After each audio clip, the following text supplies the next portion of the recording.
Hello students, कक्षा 12th physics के syllabus की बात कर रहा हूँ।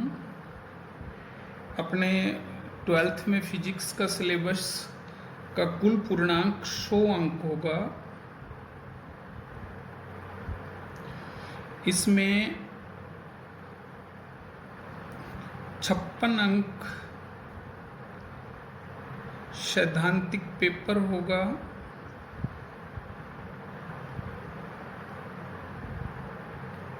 30 अंक प्रायोगिक परीक्षा होगी,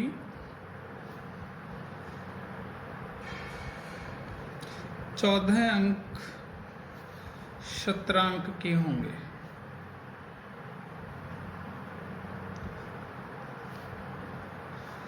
टोटल 100 अंक का सिलेबस होगा। इसमें 56 अंक हैं, वो 10 यूनिट में बटे हुए हैं।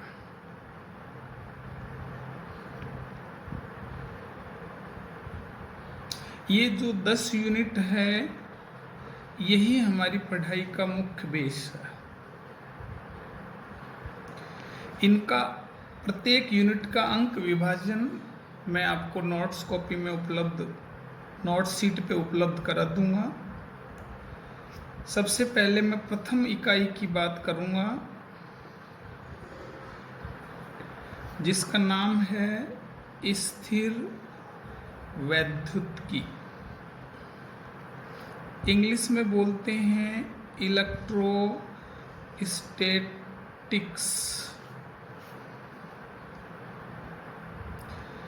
यह 7 अंक की है।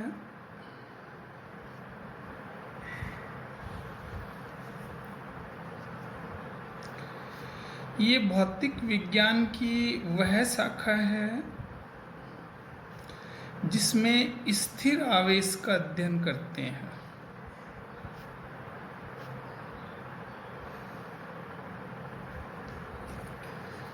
स्थिर आवेश के कारण जो बल लगते हैं, जो क्षेत्र उत्पन्न होते हैं, जो विद्युत विभव उत्पन्न होते हैं, उनका भी अध्ययन करते हैं। ये प्रथम इकाई 4 चैप्टर में विभक्त है।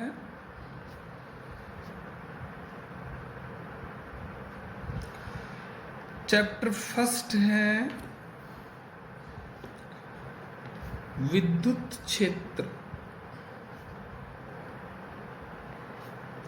इंग्लिश में बोलते हैं इलेक्ट्रिक फील्ड।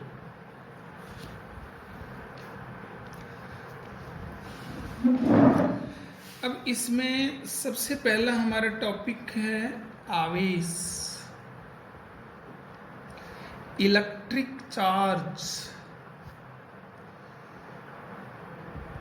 क्योंकि हमारा मुख्य काम क्या है, स्थिर आवेश का अध्ययन करना है, तो सबसे पहले हम आवेश के बारे में आपका परिचय कराएंगे। सर, आवेश कोई भी पदार्थ है या वस्तु है, उसका एक लक्षण है या गुण है, जिसके द्वारा वह वस्तु विद्युतीय प्रभाव और चुंबकीय प्रभाव दर्शाती है। विद्युतीय एवं चुंबकीय प्रभाव, ये प्रभाव दर्शाती है और इनका अनुभव भी करती है। मैं यूं कहूं कि अगर किसी वस्तु पर आवेश है तो मैं बोलूँगा सर उसमें विद्युत के गुण होंगे, उसमें चुंबक के गुण होंगे। विद्युत के गुण का मतलब है एक वस्तु दूसरी वस्तु को आकर्षित करेगी, प्रतिकर्षित भी करेगी। चुंबकीय गुण का मतलब है जो चुंबक व्यवहार दर्शाती है।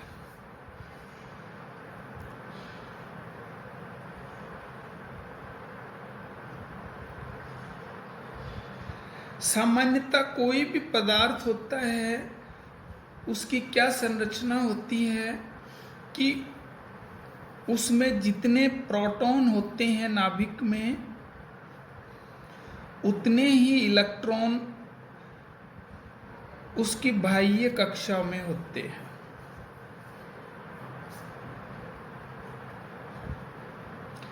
अगर हम किसी वस्तु के व्यवहार को देखें सामान्यतया तो वो विद्युत उदासीन होती है।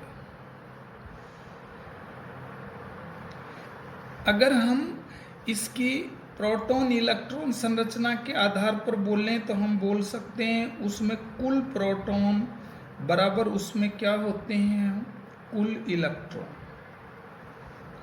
अगर हम इसको किसी प्रकार से आवेश दे देते, सपोज हमने उसको धन आवेश दे दिया, तो मैं बोलूँगा उसमें कुल प्रोटॉन ज़्यादा होंगे किससे, कुल इलेक्ट्रॉन से।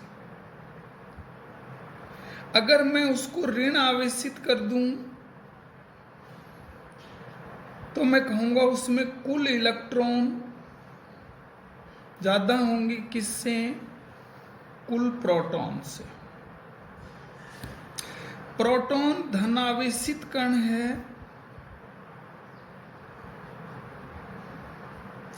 इस पर आवेश 1.6 10⁻⁻⁹ कूलाम होता है।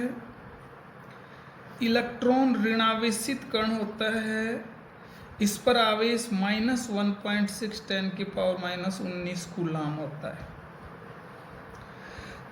तो हम कह सकते हैं कि किसी वस्तु को अगर आप आवेशित करना चाहते हैं तो हम उसमें क्या करते हैं कि उसमें या तो इलेक्ट्रॉनों की अधिकता कर देते हैं या इलेक्ट्रॉनों की न्यूनता कर देते हैं।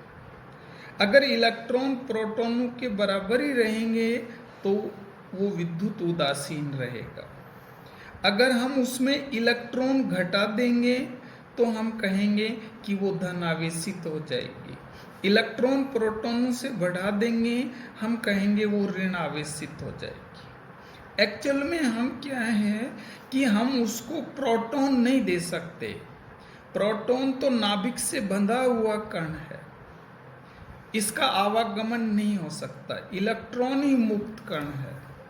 इसलिए किसी वस्तु को अगर आप आवेशित करना चाहते हैं तो उसमें या तो इलेक्ट्रॉनों की अधिकता कर दो या इलेक्ट्रॉनों की न्यूनता कर दो।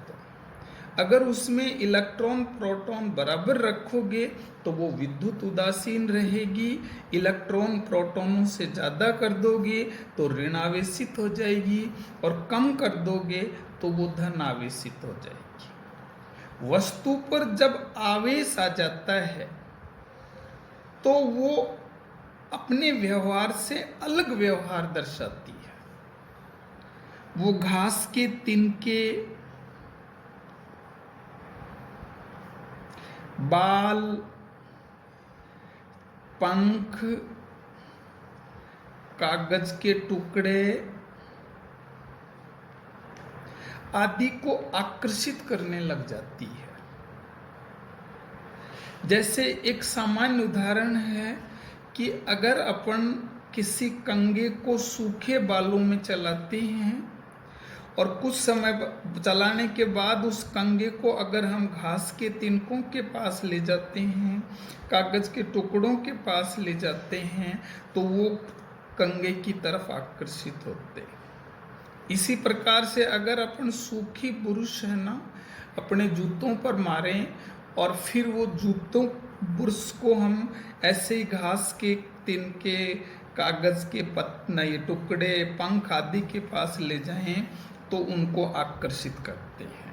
तो हम कहेंगे सर कंगा है ना, इसमें आवेश ग्रहण कर लिया है। यूं बोल सकते हैं कंगा आवेशित हो गया है। इंग्लिश में बोलेंगे इलेक्ट्रीफाई, देन विद्युतमय हो गया है। हम बोलेंगे इलेक्ट्रीफाई। अगर हम इसकी हिस्ट्री चेक करें सर इलेक्ट्रोस्टैटिक्स की, तो 600 BC हम कहेंगे ईसा के से 600 साल पहले यूनान में मिलेटस के थेल्स, एक मिलेटस प्लेस है,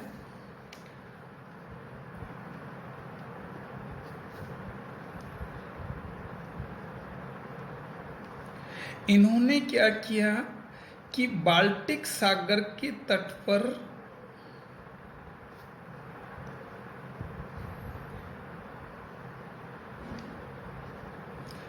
अंबर एक पत्थर है गोंद जैसा,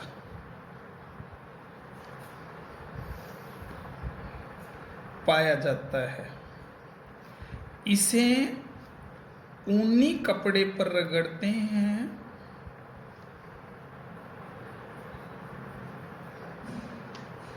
और फिर इस पत्थर को हम घास के तिनके,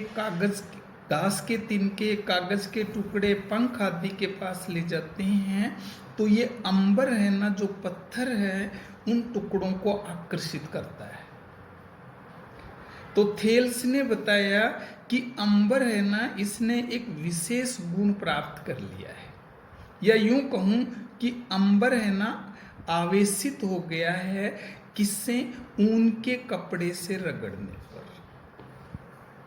हम कहेंगे ये इलेक्ट्रीफाई हो गया है। इसी प्रकार से अगर हम कांच की छड़ को रेशम के कपड़े से रगड़ें, तो कांच की छड़ भी और रेशम का कपड़ा भी ऐसा ही व्यवहार करते हैं। अगर बिल्ली की खाल, मैं बोलूंगा कैट स्किन को अगर हम एबोनाइट की छड़ से रगड़ें,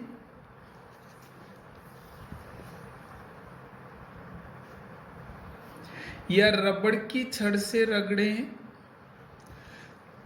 तो ये दोनों वस्तुओं भी आवेशित हो जाती है, यूं कहूं कि विद्युतमय हो जाती है।